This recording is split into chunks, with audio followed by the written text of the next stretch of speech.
Yo le invito a que vaya a la carta del apóstol Pablo a Tito, la carta del apóstol Pablo a Tito. Vamos a inicialmente estar leyendo el capítulo 2.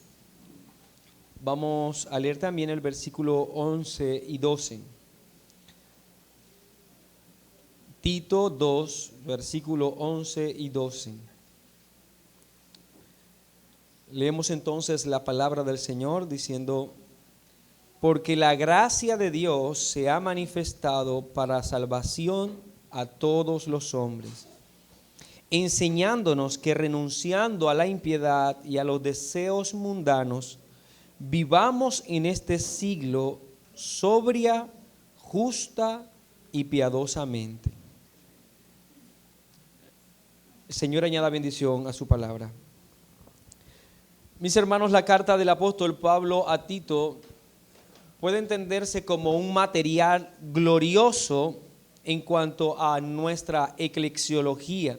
De comienzo a fin, en realidad ese es el tema central. Y esto es así puesto que está llena de instrucciones valiosas para el pastor Tito, de caras a todas y cada una de las necesidades con las que él se iba a encontrar en medio de la ejecución de su labor, específicamente en una isla llamada Creta. Podemos decir que una de las islas más importantes de Grecia. Ahora recordemos que el apóstol comisiona a Tito, quien era uno de sus colaboradores en los viajes misioneros, según lo narra específicamente la carta a los Corintios y la carta a los Gálatas también, para tratar con la iglesia o específicamente con las iglesias que se encontraban en la localidad de la isla de Creta. Por tanto, este documento tiene toda la intención de ser formativo, pero al mismo tiempo instructivo. Iba a enseñar, pero también iba a demandar. El propósito mismo de esta carta está descrito en la parte casi que inicial de la misma. Tito capítulo 1, versículo 5. Leemos entonces que nos dice: por esta causa te dejé en Creta, para que corrigieses lo deficiente. Por lo tanto, la intención de Pablo es entonces encomendarle a Tito la corrección de las iglesias o de la iglesia de Creta. Los cretenses eran una población en la cual convergían todo tipo de cosmovisiones. Era en gran manera una población pluricultural con presencia de diversidad étnica, social, económica. Y podemos decir incluso que esta diversidad también permitía o daba como resultado el sincretismo religioso, en donde se tomaban entonces las distintas filosofías de la época y se mezclaban con las doctrinas religiosas. Al final, el producto era entonces una religión que se ajustase a las necesidades de cada quien. Podemos también entonces por este mismo hecho señalar que el engaño, la falsedad, la manipulación eran actividades frecuentes de los habitantes de esta isla. De allí la importancia que Pablo en la presentación de esta carta, aún en el versículo 2 apenas, nos dice algo muy importante acerca de los atributos de Dios, con el propósito de contrastar con lo que es normal en esta isla. Tito capítulo 1 versículo 2 nos dice: en la esperanza de la vida eterna, la cual Dios, que no miente, prometió desde antes del principio de los siglos. Los cretenses entonces estaban muy acostumbrados a ver toda manifestación de engaño y de mentira como algo natural, aún sus deidades. Recordemos que los cretenses creían que Zeus estaba en ese lugar. Y una de las particularidades de este Dios para ellos era que vivía engañando a las mujeres con el propósito de acostarse con ellas.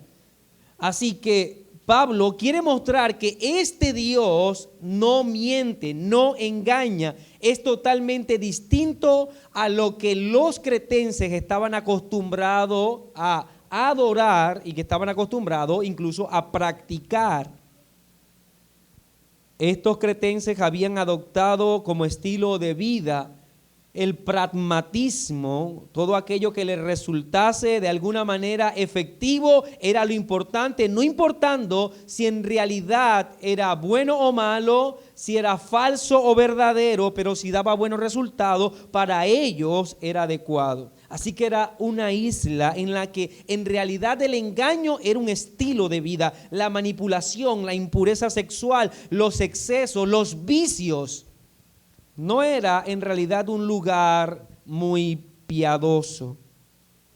La vida desenfrenada que en ese lugar se tenía se hizo muy famosa, tanto así que aún representantes de su cultura y de su arte describieron la forma de ser de los cretenses. Recuerde incluso que el término cretino viene de allí. Y uno de ellos es citado precisamente por el apóstol Pablo. Uno de sus poetas se llamaba Epiménides. Y note el versículo 12, Tito, capítulo 1, versículo 12. Dice, uno de ellos, hablando de los cretenses, su propio profeta dijo, los cretenses, siempre mentirosos, malas bestias, glotones, ociosos. Este testimonio es verdadero, dice la parte A del versículo 13.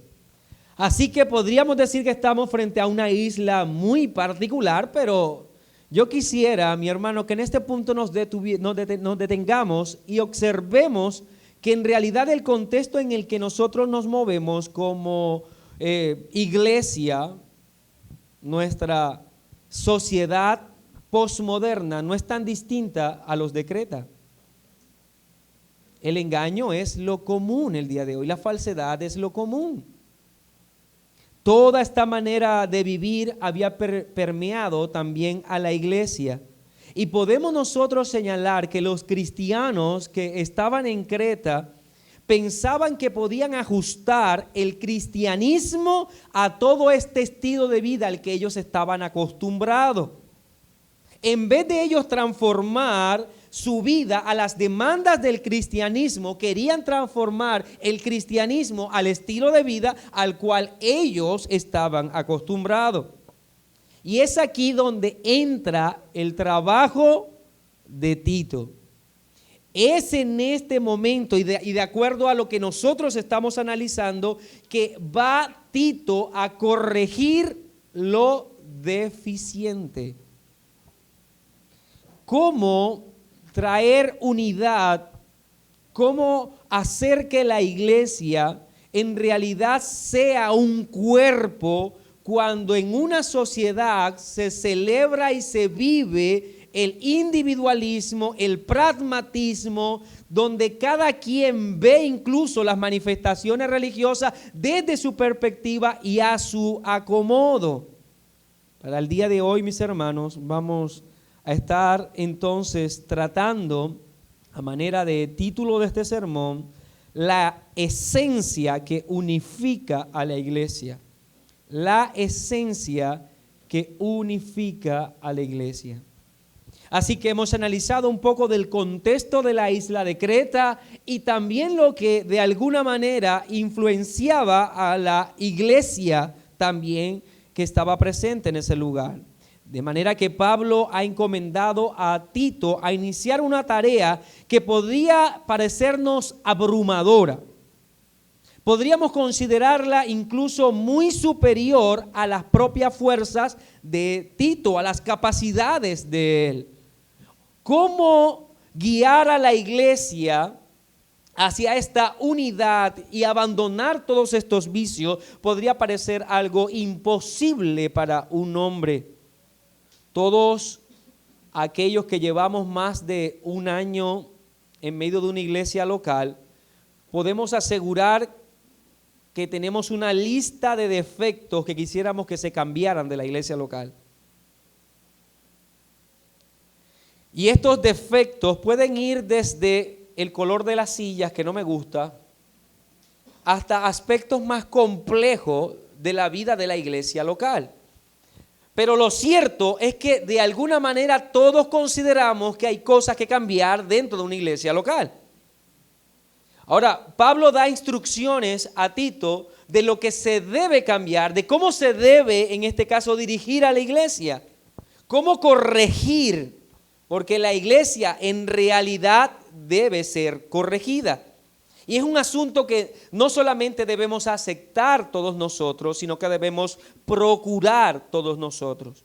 Aunque muchas veces llegamos incluso a la conclusión de que es imposible corregir lo que estamos viendo como algo malo dentro de las iglesias locales o dentro de nuestra propia iglesia. Ahora nos es menester en este particular recordar que no estamos hablando de la salvación. Hablando de la salvación, sí era imposible para nosotros. La iglesia nunca podría salvarse a sí misma. No había la más mínima posibilidad de que tú y yo hubiésemos hecho lo necesario para convertirnos en el pueblo de Dios. Ninguno de nosotros en realidad pidió la ciudadanía celestial. Fuimos insertados en ella. La iglesia no hizo lo necesario para ser iglesia.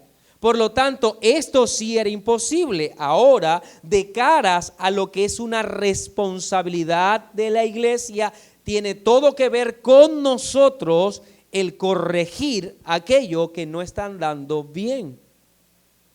Note que la dependencia a Dios en la salvación y la responsabilidad del creyente en cuanto a su manera de vivir es evidente en esta carta. Tito capítulo 2, versículo 14. Parte de lo imposible para después llegar a lo que es nuestra responsabilidad. Quien se dio a sí mismo por nosotros para redimirnos de toda iniquidad y purificar para sí un pueblo propio, celoso de buenas obras. Entonces Cristo hizo lo imposible, que era redimirnos, para que nosotros hagamos lo posible, ser celosos de buenas obras. Vivir y ajustar nuestro actuar a esas buenas obras. Y decíamos hace un momento que nuestros días no son tan diferentes a los de Creta del primer siglo, en el que el pragmatismo, el hedonismo, o sea, la búsqueda de felicidad por sobre todas las cosas, no importando si se hace o no daño, el relativismo, en el que no hay una verdad absoluta, todas estas son filosofías recicladas en nuestra sociedad el día de hoy. La verdad, podemos nosotros decir, no está de moda. Y cada hombre en particular pretende ajustar su cosmovisión a lo que él considera lo correcto. Aún en las congregaciones, cada quien pretende definir hoy día el evangelio en sus propios términos. Hasta el punto que podemos nosotros señalar, y se puede decir entre comillas, que hoy hay tantos evangelios como miembros en una congregación. Y esto no es sino una manifestación de todo el pensamiento en realidad que apoderaba la mente de los cretenses. Esto solo acrecienta algo, mis hermanos, la enorme necesidad que tenemos como iglesia local de ser corregidos por la palabra y así poder ser una iglesia con una sola identidad.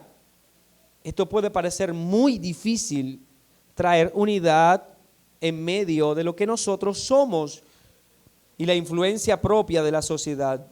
Pero yo creo que este sermón, con la ayuda de nuestro Santo Espíritu, nos será de mucha utilidad para nuestra piedad. Así yo deseo, mi hermano, en esta mañana, que veamos la esencia que unifica a la iglesia, y para ello quiero tratar una porción bíblica y reconocer tres verdades que nos ayudarán en este objetivo. Entonces quiero analizar 3 verdades que nos ayudarán en el objetivo que tenemos por delante, que es traer unidad a la iglesia misma. Y quiero partir anunciando el primero, que es: la iglesia está formada por diferentes miembros. Es importante esto, mi hermano. Es muy evidente al leer los 2 primeros capítulos de esta carta del apóstol Pablo a Tito, que Pablo tiene la intención de que Tito entienda que la iglesia está formada por distintos tipos de personas, que hay diversidad entre los miembros que componen la iglesia. Esto es sumamente importante no solo para la mente de Tito, sino para la nuestra el día de hoy. La iglesia del Señor está formada por diferentes grupos y todos ellos tienen procesos distintos de maduración, procesos distintos de asimilación de la doctrina. Todos ellos tienen luchas particulares, con pecados particulares, con tentaciones particulares. Pablo no invita a Tito a negar la pluralidad étnica, social, cultural dentro de la iglesia. Lo que estaba haciendo daño no era la pluralidad de la que acabamos de hablar, sino que se pretendía distorsionar el evangelio y cambiarlo para que fuera potable para cada uno de esos grupos.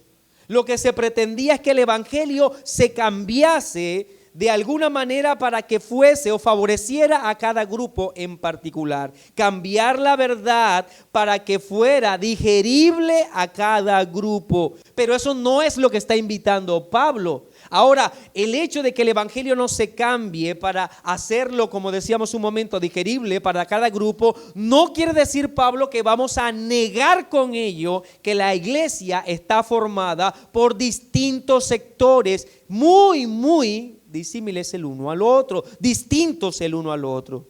Era importante que Tito entendiese que la iglesia estaba formada por personas diferentes las unas a las otras en muchos aspectos. Mire, si con regularidad nosotros pensáramos así de la iglesia, evitaríamos muchos conflictos, muchos pecados en nuestro corazón. ¿Por qué? Porque la iglesia se trata de una comunidad diversa, de distintas edades, sexo, posición social, raza, cultura, todas ellas conviviendo en un mismo escenario, tratando de llegar todos a una misma meta.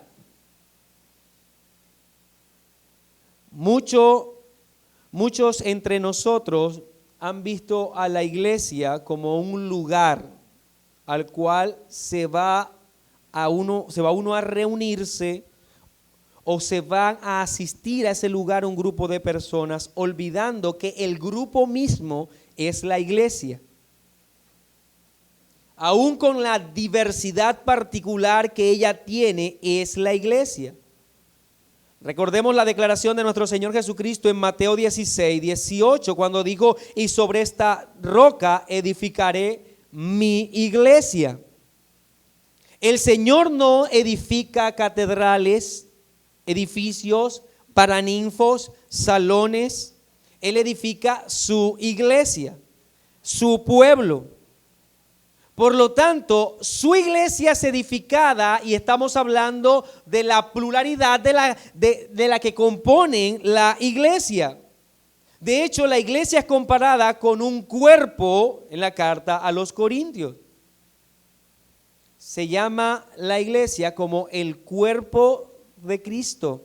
Ahora, recordemos que esta iglesia en particular, la iglesia de los Corintios, enfrentaba también lo mismo que los de Creta, fuertes divisiones de todo tipo. Habían grandes diferencias entre ellos.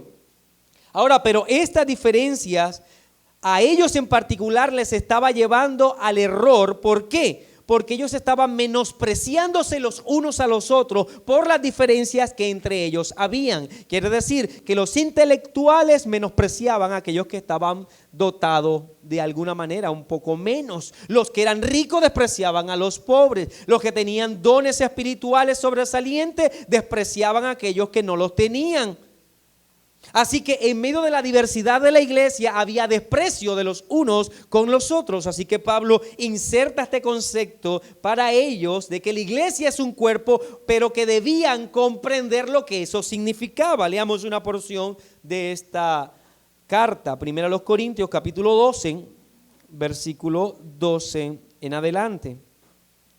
Porque así como el cuerpo es uno y tiene muchos miembros, pero todos los miembros del cuerpo, siendo muchos, son un solo cuerpo, así también Cristo.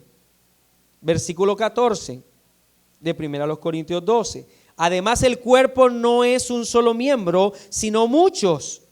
Versículo 15. Si dijera el pie, porque no soy mano, no soy del cuerpo, ¿por eso no será del cuerpo? Si dijere la oreja, porque no soy ojo, no soy del cuerpo, ¿por eso no será del cuerpo? Si todo el cuerpo fuese ojo, ¿dónde estaría el oído? Si todo fuese oído, ¿dónde estaría el olfato? Mas ahora Dios ha colocado los miembros, cada uno de ellos, en el cuerpo como Él quiso.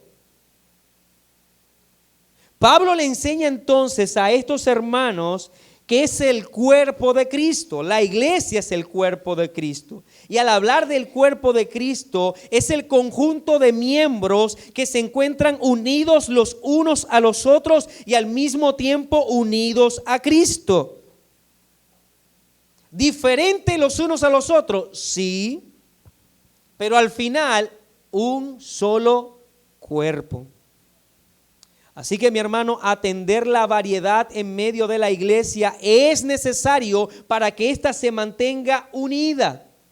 Pretender que todos sean de una manera, que todos se ajusten a un estilo de miembro en particular, es hacer violencia al cuerpo de Cristo, que ha permitido Él mismo esta variedad en la iglesia.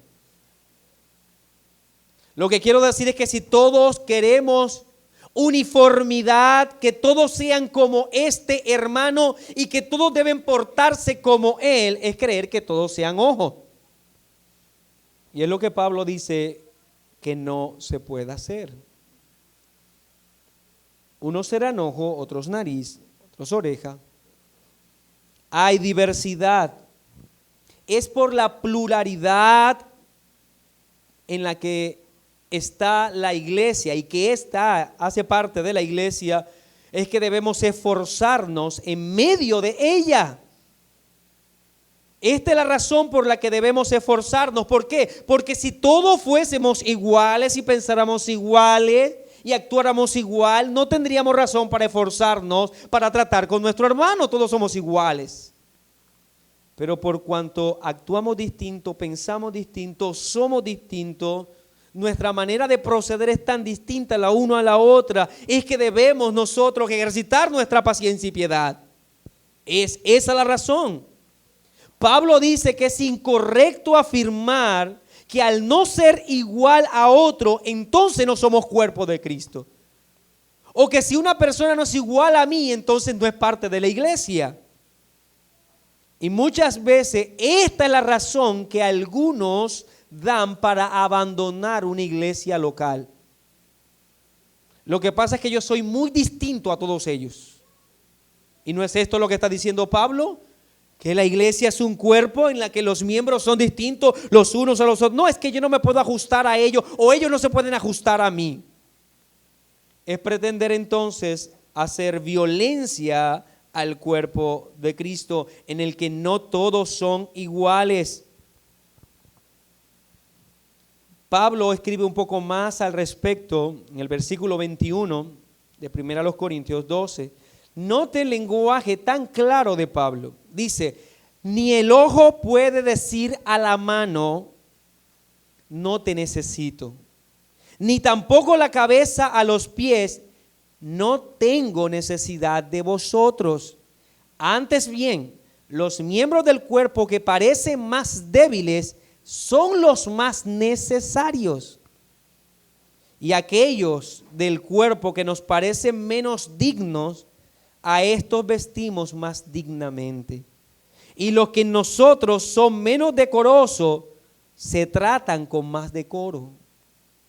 Es imposible al leer estas palabras, mi hermano, al leer esto, no mirar nuestro comportamiento y no sentir vergüenza ante Dios. Porque en realidad muchas veces hemos pensado que estos estilos de hermanos son menos importantes. Que hay cierta categoría en la iglesia a los cuales deberíamos restarle importancia. Algunos hemos dividido, sectorizado la iglesia y hemos dicho, este grupo en particular no es nada importante, no aporta. Y hemos incluso llegado a decir, si tal hermano no estuviese en la congregación, sería mejor. Sería mejor para nosotros. Es como decir, si me falta el ojo, yo estaría bien. Si no tuviese mis piernas, sería más feliz. En realidad es eso. Sean jóvenes, niños, ancianos, hombres, mujeres, ricos o pobres, inteligentes o menos dotados. En realidad, mi hermano, no podemos cometer la osadía de decir que una parte del cuerpo de Cristo no es importante. Y que nosotros pretender cercenar esa parte del cuerpo de Cristo, porque al final, recuerde lo que ha dicho Pablo, si hace parte de la iglesia es porque Dios, por el mismo Cristo, lo ha puesto allí.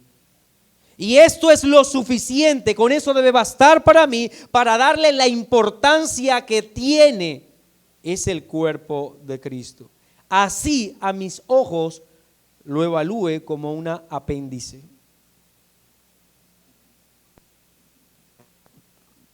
Y todavía yo no sé para qué sirve el apéndice. Pero ¿cómo osamos despreciar una parte del cuerpo de nuestro amado Salvador? La mayoría de nosotros amamos la doctrina de la unión con Cristo. La amamos ¿por qué? Porque es la base doctrinal con la que gozamos nosotros de todos los beneficios que le son naturales y que le pertenecen a Cristo solamente. Pero ¿sabe qué es la más grande herejía? Que nosotros tomamos esa doctrina de la unión con Cristo y la cortamos. Mi unión con Cristo solamente, mas no mi unión con mi hermano. Y la unión con Cristo necesariamente me debe llevar a entender que yo también estoy unido ¿a quién? A mi hermano, porque mi hermano también es parte del cuerpo de Cristo. Y muchos de nosotros nos gozamos de la unión con Cristo, pero también estamos unidos los unos a los otros. Por eso Pablo dice, el ojo no puede hablar con la mano y entrar en discusión y decir, no te necesito. No tengo necesidad de ti. Romanos capítulo 6, versículo 3 al 5. Dice, ¿o no sabéis que todos los que hemos sido bautizados en Cristo Jesús, hemos sido bautizados en su muerte? Porque somos sepultados juntamente con Él para muerte por el bautismo, a fin de que como Cristo resucitó de los muertos para gloria del Padre, así también nosotros andemos en vida nueva. Porque si fuimos plantados juntamente con Él en la semejanza de su muerte, así también lo seremos en la de su resurrección. Notemos algo particular, cada vez que en la Biblia se habla de la unión con Cristo, el término se emplea en forma plural, nunca singular. Nunca singular. Pero nos encanta hablar de la salvación y de todo lo que hizo Cristo por mí y solo por mí. Y estos pasajes nunca ellos hablan en forma singular. Todos estamos unidos a Cristo.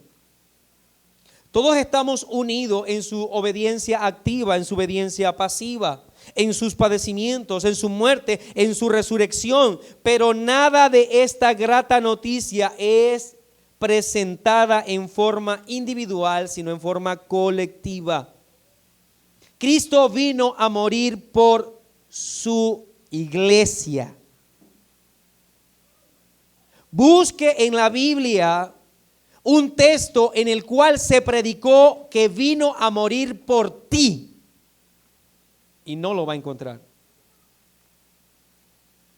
Ninguno de los predicadores, ninguno de los apóstoles enseñó una salvación individual en que los efectos de ella se aplicarían individualmente. Siempre se aplican en un escenario colectivo. La iglesia es redimida, el pueblo de Dios es escogido, el pueblo de Dios es rescatado, el pueblo de Dios es llamado, el cuerpo del Señor será glorificado. Y sabemos que a los que aman a Dios todas las cosas le ayudan a bien. Esto es a los que conforme a su propósito son llamados. Porque a los que antes conoció, también los predestinó para que fuesen hechos conforme a la imagen de su Hijo, para que Él sea el primogénito entre muchos hermanos. Y a los que predestinó, a estos también llamó. Y a los que llamó, a estos también justificó. Y a los que justificó, a estos también glorificó. Todo esto está presentado en forma plural, nunca singular. Por lo tanto, mi hermano, es menester para hablar de la unidad de la iglesia, comprender que hay diversidad en medio de ella. Puede parecer contrario, ¿no? ¿Y cómo trabajar la unidad cuando debo partir del hecho de que hay diversidad? Vamos a seguir adelante. El segundo punto, la segunda verdad que enseña Pablo a Tito para lograr esto es que a cada uno les es dado instrucciones particulares. A cada uno de los miembros les es dado instrucciones particulares. Esto debía estar claro también en la mente de Tito. Si hay diversidad en la iglesia, cada uno de ellos debe recibir instrucciones particulares también. Ante la realidad de la variedad en medio de los que pertenecen al pueblo de Dios, se establecen necesidades de ser instruidos particularmente. El Señor le dijo a Pedro, recuerden ustedes una pregunta que le hace 3 veces, que si le amaba. Y en la respuesta positiva de Pedro, el Señor le contesta: pastorea mis ovejas. Pero cuando le hace la pregunta nuevamente, después le dirá: pastorea mis corderos. ¿Por qué Cristo hace esta diferencia? Porque claramente quería que Pedro entendiese que no todos eran o no todos estaban en la categoría de ovejas adultas. Ahora la pregunta es: ¿los corderos no son ovejas? Sí, los corderos son ovejas. No hay un rebaño kinder y un rebaño adulto. Todos hacen parte de un solo rebaño. Pero hay necesidades particulares para una oveja adulta. Hay necesidades particulares para aquellas que son corderos. Por lo tanto, debo reconocer, mi hermano, que en nuestra iglesia habrán ovejas jóvenes, habrán ovejas viejas, habrán ovejas que como corderitos todavía caminan en forma temblorosa y no pueden dar muchos pasos y necesitan una asistencia especial. Pero aunque esto es así, Cristo es el pastor de un solo rebaño. No se divide el rebaño del Señor. Todos son ovejas. Y este es el llamado que está haciendo Pablo: atender la variedad que está dentro de la iglesia. Y desde el mismo capítulo 1, Pablo se dedica a dar instrucciones de tipo particular con el fin de que Tito entienda: cada uno de estos grupos tendrá necesidades especiales que deben ser atendidas también especialmente. Hablamos entonces de unidad. Pero esto no es de ninguna manera desconocer las necesidades que hay en los distintos sectores que componen a la iglesia. La iglesia posee variedad en medio de la unidad de su identidad.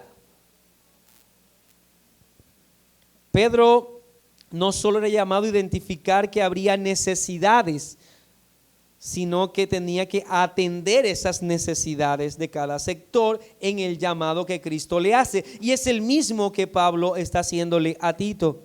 Y la palabra de Dios en realidad tiene mucho que decir a cada uno de nosotros, a cada uno de los que estamos aquí. Mi hermano, seas una persona ya entrada en año y lleves mucho tiempo caminando en la fe, la Biblia tiene mucho para decirte.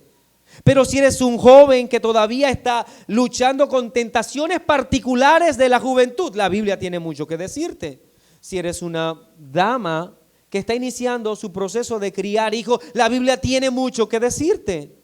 Si eres un varón que apenas está empezando en el camino del matrimonio, la instrucción bíblica es totalmente necesaria para ti. Si eres soltero, la Biblia también tiene instrucciones particulares para ti. No hay ninguno de nosotros que esté aquí presente que de alguna manera no necesite la Biblia para la vida misma de piedad. Todas y cada una de nuestras necesidades están suplidas por la palabra de Dios. Por eso Pablo enseña específicamente esto a Tito.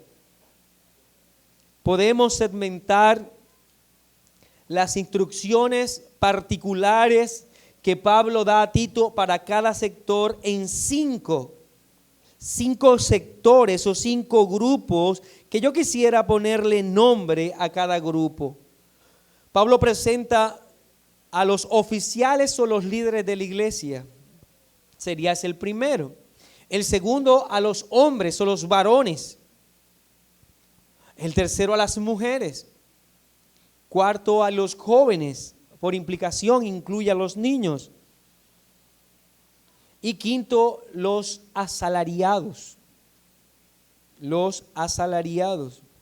Es preciso recordar que toda la sociedad de Creta estaba sumida en un profundo individualismo. Esto es importante porque decíamos en la introducción, todo lo que ocurría en la sociedad estaba permeando la iglesia. La iglesia estaba siendo influenciada por el pensamiento de la sociedad. Por lo tanto, cada instrucción que da Pablo a un sector en particular tiene como propósito atacar un vicio que era de la sociedad y que se estaba insertando en la iglesia. Muchos de nosotros podríamos agregarle recomendaciones o instrucciones a la iglesia, pero el contexto tiene todo que ver con lo que Pablo está recomendando. Pablo entonces está motivado por aquello que entendía hacia parte de la sociedad y que estaba dentro de la iglesia. Si él habla específicamente de las mujeres en particular que no fueran dadas al vino, ¿es por qué? Porque en la sociedad había muchas mujeres ebrias, borrachas, y la iglesia en particular estaba adoptando también esto como algo normal.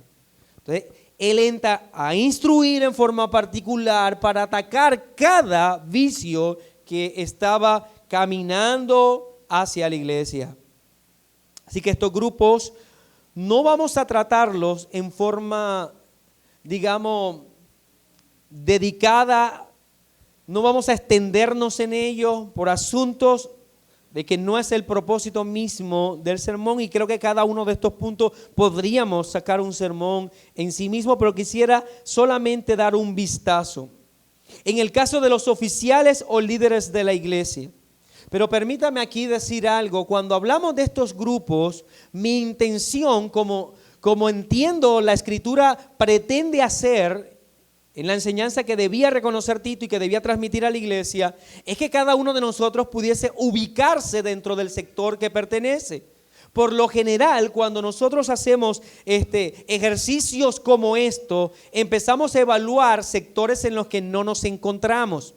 Lo que quiero decir es que por lo general los varones les encanta evaluar a las mujeres y cómo no cumplen con sus roles. Y las mujeres les encanta evaluar a los varones y cómo no cumplen con sus roles. Los jóvenes a los ancianos a los jóvenes, los oficiales a los que no son oficiales y los que no son oficiales a los oficiales.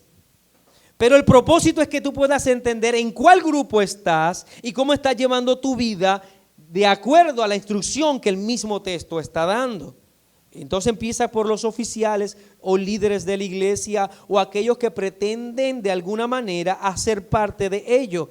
Dice Tito capítulo 1, versículo 6 hasta el versículo 9.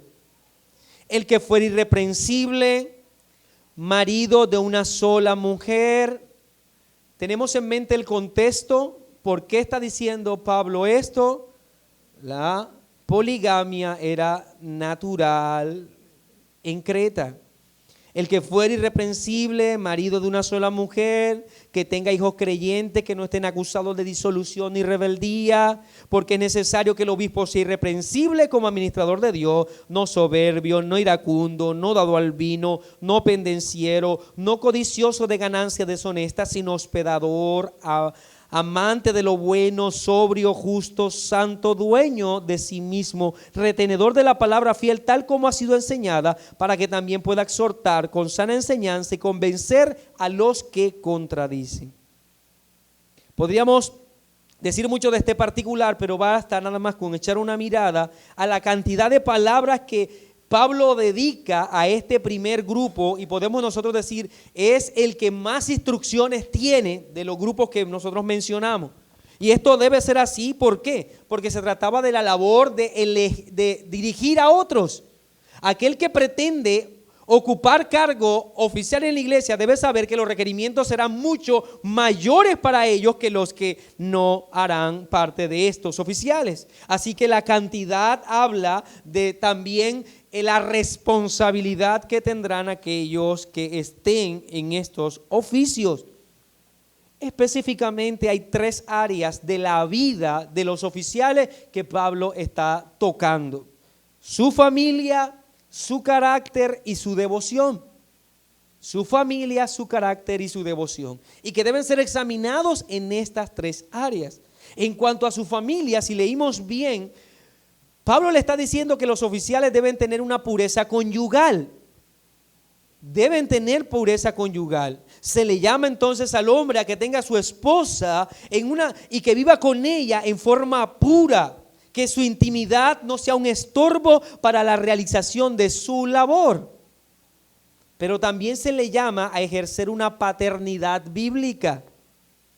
Una paternidad bíblica quiere decir que él pueda hacer un buen uso de la autoridad desde el seno de su hogar. Desde el seno de su hogar. En Timoteo, Pablo le dice lo siguiente, en 1 Timoteo capítulo 3, versículos 4 y 5. Que gobierna bien su casa, que tenga a sus hijos en sujeción con toda honestidad. Pues el que no sabe gobernar su propia casa, ¿cómo cuidará de la iglesia de Dios? Entonces, ¿qué es lo que está diciendo el apóstol Pablo? Que este primer grupo del que está presentando tiene necesidades particulares que se debe evaluar, en este caso su familia y cómo está siendo dirigida su familia, su esposa y sus hijos. Si él no es permisivo con el pecado de ellos o si procura establecer disciplina y restricción al pecado de sus propios hijos. Debe ser esa su labor y debe ser conocida por todos. En cuanto a su carácter, Pablo entonces presenta 5 pecados que deben ser evitados por los oficiales y 6 cualidades que deben ser exhibidas. En cuanto a los pecados, él está diciendo, es necesario que el obispo sea irreprensible como administrador de Dios, no soberbio, no iracundo, no dado al vino, no pendenciero, no codicioso de ganancias deshonestas. Creo que usted puede estudiarlo bien, adecuadamente en su casa, pero estos son los pecados que se deben evitar, que no deben ser parte de la vida de un ministro o de un oficial. Las cualidades que sí deben ser reconocidas o que él debe evidenciar están en el versículo 8. Debe ser hospedador, debe ser amante de lo bueno, debe ser sobrio, justo, santo, dueño de sí mismo, un hombre con dominio propio, con pureza y dominio propio. Y en cuanto a su devoción, debe ser un hombre que vive sumergido en la palabra de Dios, retenedor de la palabra fiel como ha sido enseñada, que ama su doctrina, que la conoce, que es fiel a ella. Este es el primer grupo. Después pasa a los varones, como decíamos, que sería el segundo grupo. En forma explícita, está tratando Pablo primero con los ancianos, quiere decir hombres de mayor edad, y luego va entonces en forma implícita también a tratar con los varones que no tienen tanta edad, los que no son tan maduros. En el caso de los ancianos, debemos empezar en este punto en particular, recordar que el cuerpo de Cristo está formado por una diversidad entre sus miembros. Y también los ancianos hacen parte de la iglesia. Por lo general, muchas veces se ha evaluado una congregación y se ha dicho que esta congregación es fuerte por el número de jóvenes que tiene. Si hay muchos jóvenes, entonces es una iglesia fuerte y dinámica. Con esto se está despreciando inmediatamente las canas, la experiencia, el tiempo. Pero también el hecho de que Pablo pase a hablar de los ancianos es para que Tito entendiese que los ancianos también son importantes en la iglesia, que es un cuerpo y que ellos son parte de ese cuerpo y que deben también ser atendidos. Y debemos atesorar las canas que tenemos en medio de nosotros, ¿no? La experiencia, la vida misma. Ahora, todo eso en una vida regenerada y usada por Dios es un tesoro. Es en realidad un tesoro. Y dice que los ancianos sean sobrios, serios, prudentes, sanos en la fe, en el amor y en la paciencia. Estos requisitos también van dirigidos a cualquier hombre, pero en el caso de los ancianos se espera de ellos que lo sean, porque no están luchando con las vanidades particulares de la vida todavía, sino que el trecho que ya ellos llevan debería evidenciar en ellos todas estas virtudes que se resaltan. Hombres dirigidos por el Espíritu Santo, varones de Dios con madurez. En el caso de las mujeres, que sería el tercer grupo, allí también hay una división clara. Mujeres que ya han caminado un poco y mujeres que están empezando su vida, digamos, matrimonial, es lo que está presentando el texto. Dice, las ancianas a sí mismas sean reverentes en su porte, no calumniadoras, no esclavas del vino, maestras del bien. Que enseñen a las mujeres jóvenes a amar a sus maridos y a sus hijos, a ser prudentes, castas, cuidadosas de su casa, buenas, sujetas a sus maridos, para que la palabra de Dios no sea blasfemada. Entonces, a los ancianos se les pedía que fueran hombres de Dios, que evidenciaran ser hombres piadosos, por implicación a todos los varones que estaban casados también a hacer lo mismo. Pero en este caso en particular se les pide a las mujeres ancianas, mujeres que ya han vivido, que usen bien sus labios para hablar lo que conviene. Esta restricción es muy importante porque está apuntando a un pecado particular del género femenino, y es usar sus labios en forma inadecuada. Así como un hombre podía actuar en forma irreverente y no siendo dueño de sí, en el caso de las mujeres se les está pidiendo a ellas que cuiden bien sus labios y que no le empleen en cosas que no sean buenas. Ahora, ¿cuáles son las cosas buenas? ¿Cómo van a usar sus labios adecuadamente? Lo dicen allí, que se dediquen a la enseñanza de las mujeres más jóvenes, que sean maestras del bien, mas no calumniadoras. No calumniadoras. Que ellas puedan tener control de lo que dice, de tal manera que todo lo que hablan tenga el propósito de destruir siempre a las que vienen detrás. Que todo tiempo, en todo momento, sean ellas una fuente de enseñanza para las más jóvenes. El gran dolor que tenemos nosotros en nuestra sociedad el día de hoy es que las mujeres dejaron de enseñar a las otras a ser mujeres. Ese es en realidad el peso que se debe cargar en esta sociedad. Mujeres, hoy jóvenes, que no quieren ser mujeres. Ellas quieren ser hombre o cualquier otra cosa, mas no lo que el Señor ha determinado para ella, los roles que Dios ha establecido. ¿Pero por qué? Yo no quiero echarle la culpa a las jóvenes. La culpa es de las viejas. La culpa son de las mujeres que ya han pasado, caminado, ya debían entender cómo es la vida de piedad según lo que enseña la Biblia, y ellas debían instruir a las más jóvenes.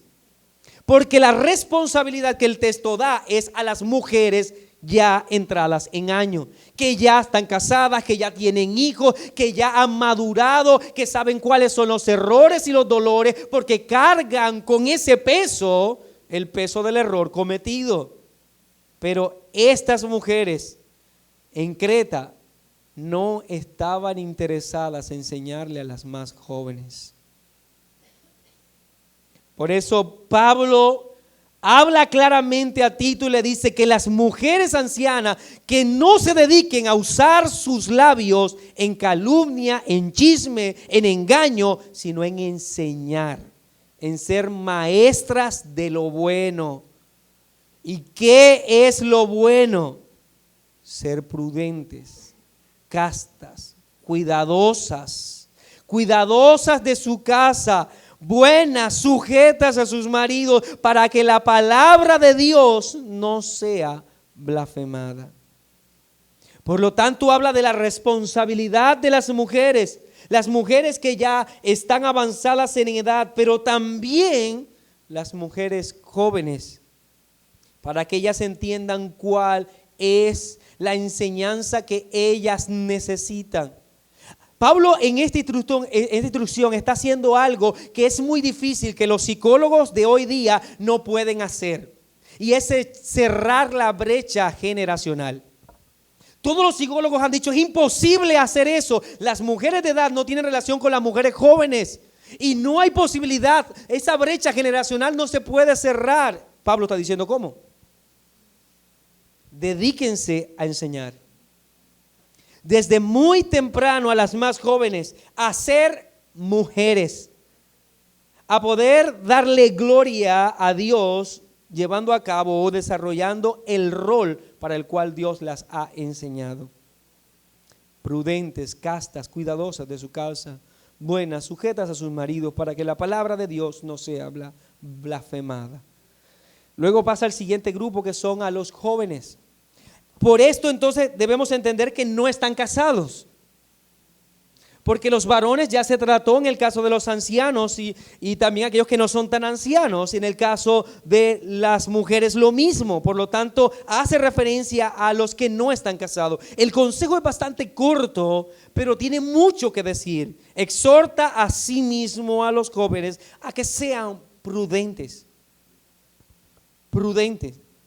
Es un llamado a vivir no dándole rienda suelta a lo que el corazón quiere, sino a vivir con prudencia, a frenar sus impulsos, a no vivir su vida de acuerdo a sus deseos, aquellos deseos perversos del corazón. Si algo necesitan escuchar los jóvenes es esto, que sean prudentes, que vivan, que tengan una vida prudente. Que porque te haga feliz no quiere decir que sea bueno. Que porque tu carne y tu corazón lo anhele no quiere decir que sea bueno. Prudencia es siempre meditar sobre aquello que es lo correcto antes de hacerlo. Y esto es sumamente importante. Una juventud prudente, con dominio propio. Pregúntale a los ancianos, pregúntale a los adultos, ¿en dónde están sus errores? ¿De dónde fueron sus máximos errores? Y todos ellos te contestarán, porque no me detuve a tiempo. No fui prudente.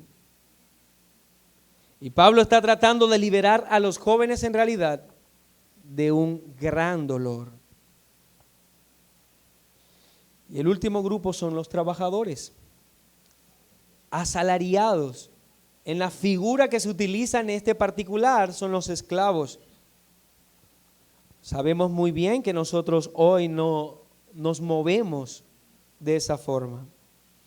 Pero el principio es el mismo: exhorta a los siervos que se sujeten a sus amos, a que agraden en todo, a que no sean respondones, no defraudando, sino mostrándose fieles en todo, para que en todo adornen la doctrina de Dios nuestro Salvador. Pablo le está diciendo a Tito: Tito, ten en cuenta cada sector, incluso la diversidad social que habrá en la iglesia. Háblale entonces también a los que son esclavos y dile que ellos deben cumplir con su labor, agradando al Señor antes que al hombre, siendo fieles en todo lo que se les encomiende. Que hagan todo lo que tienen que hacer, porque cuando vivan de esa manera, cuando trabajen de esa manera, adornarán la doctrina. Buenos trabajadores es lo que está claramente enseñando. Bien, podemos nosotros entonces analizar algo, mis hermanos. ¿Cómo traer unidad a la iglesia? Lo primero es recordando que hay diversidad en medio de ella. Lo segundo es entonces tratando cada grupo en particular y estableciendo que la palabra del Señor le hablará particularmente a cada uno de esos grupos. Ahora pensemos, mis amados.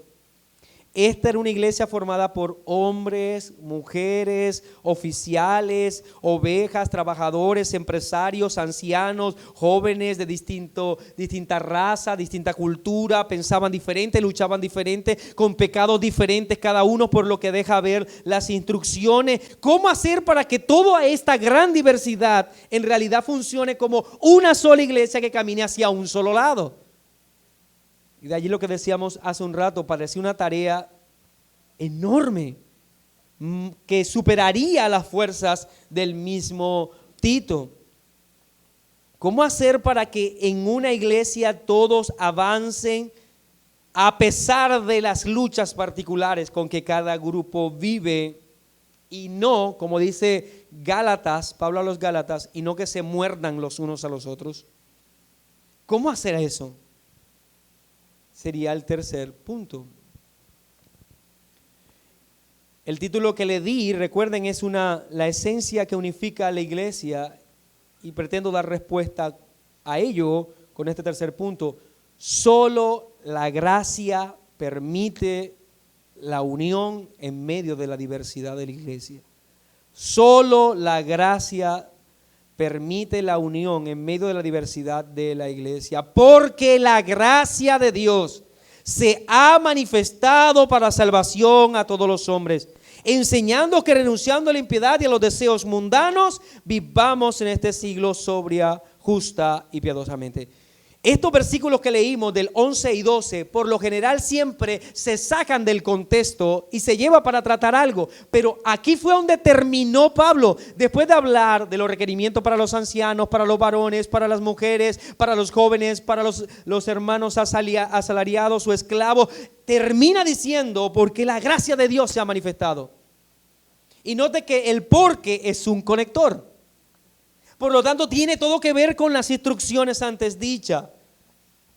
Este texto no se debe tomar por separado de todo lo dicho, porque después de instruir a cada grupo, Pablo está declarando la razón por la que debemos considerar que Tito tendrá éxito y que la iglesia será en realidad un cuerpo, porque la gracia de Dios se ha manifestado. De otra forma no podría ser. De otra forma nunca podríamos decir que caminaríamos juntos. Es la razón entonces de las brechas generacionales en el mundo, porque la gracia no los unifica, pero la iglesia es distinta. Cuando vemos una iglesia formada por tantos grupos tan distintos el uno al otro, en las que se debe cumplir cada uno con ejercicios de piedad distinto, atender a requerimientos distintos, solo la gracia de Dios es la que hace esto posible. La gracia de Dios. Y note algo, y es que Pablo está dando las dos razones. Y la primera es que la gracia nos ha salvado a todos, sin distinción. Porque la gracia de Dios se ha manifestado para salvación, no dice a los oficiales, a los ancianos, no, a todos, a todos. La gracia nos ha salvado a todos, sean hombres, mujeres, viejos, jóvenes, esclavos, libres, todos han recibido la misma gracia salvadora. Los oficiales no son receptores de mayor gracia. Los pastores, los líderes, los maestros no tienen más gracia.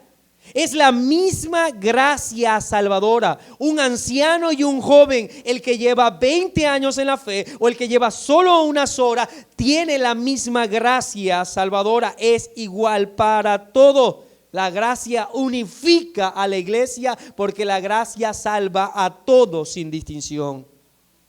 Por eso dirá Pablo en Gálatas capítulo 3, versículo 26 al 28. Pues todos sois hijos de Dios por la fe en Cristo Jesús. Porque todos los que habéis sido bautizados en Cristo Jesús, en Cristo estáis revestidos. Y ya no hay judío ni griego, ya no hay esclavo ni libre, no hay varón ni mujer, porque todos vosotros sois uno en Cristo Jesús. Esto es maravilloso, mi hermano. Es lo que unifica a la iglesia, la gracia de Dios. Pero la segunda razón está allí también. La gracia nos ha enseñado a todos. Nos ha salvado a todos, pero también nos ha enseñado a todos. Dice enseñándonos. Solo la gracia puede hacer que las mujeres cumplan con su rol. Solo la gracia puede hacer que el hombre gobierne bien su casa. Solo la gracia puede hacer que los jóvenes vivan una vida de prudencia. Solo la gracia puede hacer que la iglesia viva unida en medio de la multiforme expresión que en ella hay. Solo la gracia.